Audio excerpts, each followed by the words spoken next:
Welcome everyone to the channel.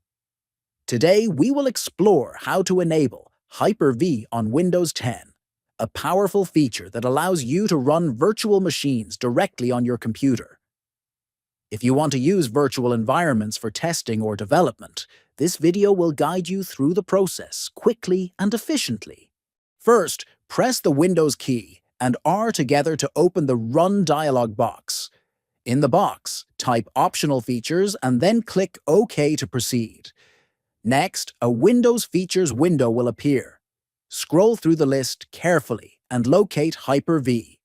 Once you find it, check the box next to it to enable the feature. Then, click on OK to apply the changes.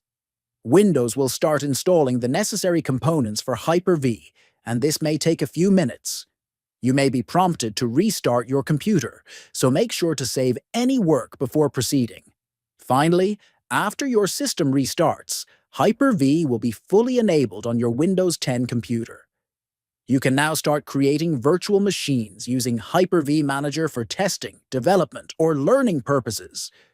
If you found this video helpful, please subscribe to the channel, give it a thumbs up, and share it with friends. Thanks for watching, and see you in the next video.